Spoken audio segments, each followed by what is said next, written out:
पार्थ पवारांवर एफआयआर का होत नाही असा संतप्त सवाल मुंबई हायकोर्टाचे न्यायमूर्ती माधव जामदार यांनी केला। झी 24 तासनं उघड केलेल्या पुणे जमीन गैरव्यवहाराप्रकरणी हायकोर्टानं हा सवाल केला।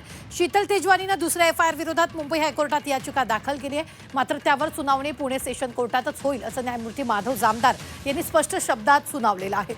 पुणे सेशन कोर्टात सुनावणीसाठी न थांबता मुंबई उच्च न्यायालयात घाईनं येण्याची काय गरज होती असा सवाल त्यांनी केला।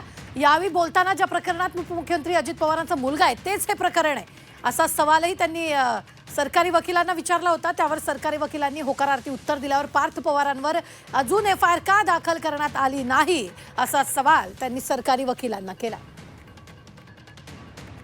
तर जस्टिस जामदारांनी विचारले हे इथे का आलं, पुणे कोर्टात जाणं गरजेचं होतं। ते म्हणे आम्ही पुणे कोर्टात गेलो होतो। ते म्हणे मग तिथे काय झालं, तर म्हणे आम्ही 8 तारखेला मूव्ह केलं, त्याच्यात नोटीस इश्यू झाली पण अर्जन्सी आहे म्हणून इथे आलो।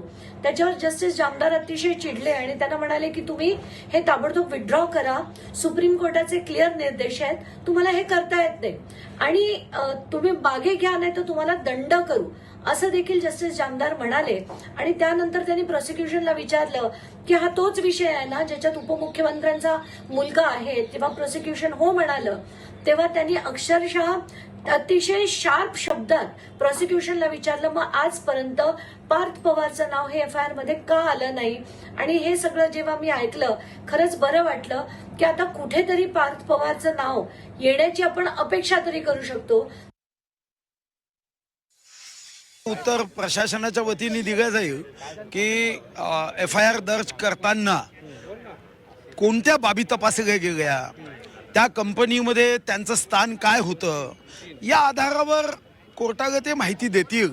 आणि कोर्टाला दिलेली माहिती ही अपुरी असेल, समाधानकारक नसेल तर कोर्टाला तो अधिकार आहे की एफआयआर मध्ये कोणाचं नाव कमी करायचं, कोणाचं नाव वाढवायचं, काय न्याय द्यायचा हा त्यांना अधिकार आहे।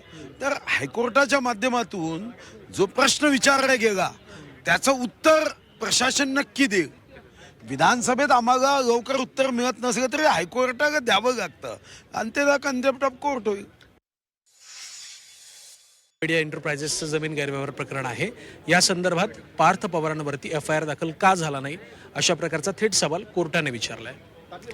यामध्ये जे ज्या काही घटनाक्रम झाला आहे तो सातत्याने आपण बघतोय, मीडियाच्या माध्यमातून बघतोय, वस्तुस्थिती पण समोर आली आहे, सभागृहातही विषय चर्चेमध्ये आलेले आहेत। यामध्ये जी समिती नेमलेली आहे त्या समितीच्या माध्यमातून फॅक्ट्स अँड फिगर्स समोर येतील आणि मग त्यानंतर त्याच्यावरती कारवाई होणार आहे। त्यामध्ये जे जे काही वास्तव आहे ते तर समोर आलं पाहिजे।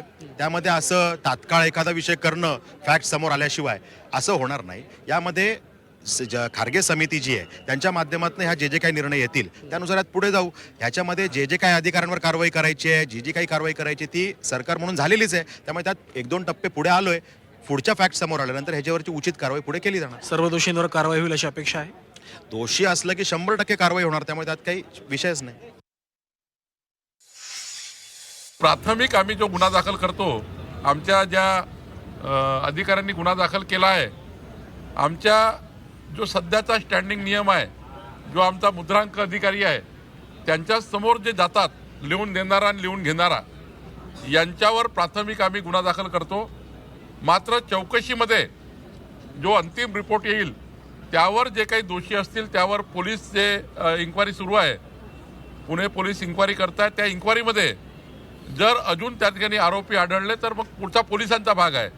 पण प्राथमिक जी तक्रार आम्हाला द्यावी लागते ती लिहून घेणारा आणि लिहून देणारा हे दोघं जे आमच्या अधिकाऱ्यासमोर येतात, दोघं आमच्या अधिकाऱ्यासमोर सही करतात, त्यांच्यावर गुन्हा दाखल होतो। पुढचा तपास पुणे पोलीस करत आहे। झी 24 तासच्या बातमीवर जज जामदार यांनी सवाल उपस्थित केलाय। अजून पार्थ पवारांवर गुन्हा का दाखल झाला नाही असा सवाल त्यांनी या सुनावणी वेळी विचारलेला आहे। मुंबई हायकोर्टात न्यायाधीश माधव जामदारांनी हा सवाल केलेला आहे।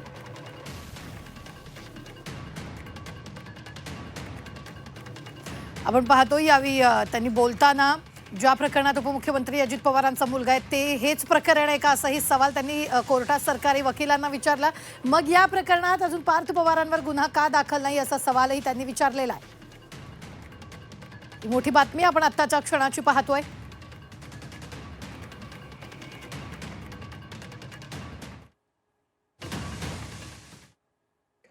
मला मगाशी सुद्धा काही लोकांनी विचारलं पत्रकारांनी, पण मला खरोखर याची माहिती नाही.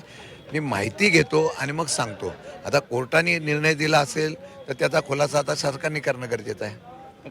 सरळ सत्तेने फटकारलेलं काय एवढं सर्व असताना होत असताना 5 वर गुन्हा का दाखल झाला नाही असं कोर्टाने विचारलं. असं आहे, कोर्टाने विचारलं असेल तर आता शासनाने काय कारवाई करायची, सरकारने काय निर्णय घ्यायचा तो सरकारने घ्यायला पाहिजे. आता सरकारची भूमिका महत्वाची असणार आहे. आता सरकारची भूमिका महत्वाची आहे.